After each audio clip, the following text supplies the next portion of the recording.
Hello viewers, কেমন আছেন সবাই? আশা করি সবাই ভালো আছেন। তো যাদের অনেকগুলো সিম আছে, সবগুলো সিমের নাম্বার তো মুখস্থ রাখা সম্ভব না। যেগুলো সিম পইরা আছে, সেগুলো সিমের নাম্বার কিভাবে বের করবেন? ধরেন বিভিন্ন অফারের জন্য আপনি হয়তো গ্রামীণ কোনো সিম কিনেছেন। কেনার পরে সেই সিম পইরা আছে কিংবা হারিয়ে গেছে। যদি আপনি সেই সিমটি রিপ্লেস করতে যান, যদি নাম্বারটি মুখস্থ না থাকে, সেই নাম্বারটি আপনি কিভাবে বের করবেন? খুব সহজ পদ্ধতিতে আমি দেখাবো, ঠিক আছে? শুধু গ্রামীণফোন গ্রাহকরা দেখতে পারবেন। তো চলুন স্ক্রিনে যাওয়া যাক।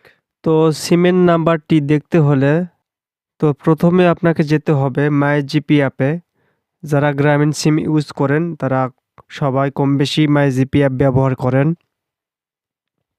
তো আমি মাই জিপি অ্যাপে চলে যাব, ঠিক আছে? এই তো মাই জিপি অ্যাপ আমি ওপেন করলাম। প্রথমে আপনি লগ ইন করে নেবেন, ঠিক আছে? তো লগ ইন করার পরে এরকম একটা ইন্টারফেস চলে আসবে।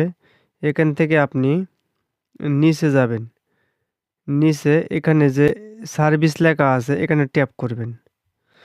তো সার্ভিসে ট্যাপ করার পর একটু স্ক্রল ডাউন করবেন। স্ক্রল ডাউন করে নিচে আসবেন। আসার পরে দেখবেন এখানে সিম সার্ভিস। তো এখানে অনেকগুলো অপশন পাবেন, ওইগুলোতে যাবেন না। শুধু মাই সিম এখানে ট্যাপ করবেন, ঠিক আছে? ট্যাপ করার পর আপনার এনআইডি কার্ডের মানে ভোটার আইডি কার্ডের লাস্টের 4 ডিজিট 4টা ডিজিট এখানে প্রবেশ করাবেন, ঠিক আছে? এখানে দিতে হবে। তো আমি দিতেছি।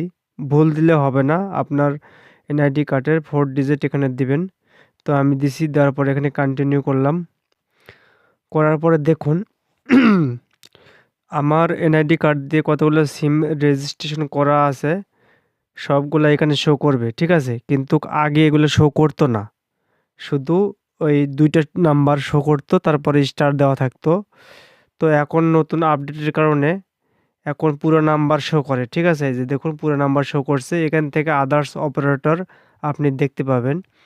অন্যান্য রবি, বাংলালিংক, টেলিটক সেগুলোও দেখতে পাবেন, ঠিক আছে? তো ভিডিওটি খুবই গুরুত্বপূর্ণ এবং তথ্যবহুল ভিডিও। ভালো লাগলে অবশ্যই বন্ধুদের মাঝে শেয়ার করবেন। আর আপনার মন্তব্য অবশ্যই জানাবেন। ধন্যবাদ, ভালো থাকবেন।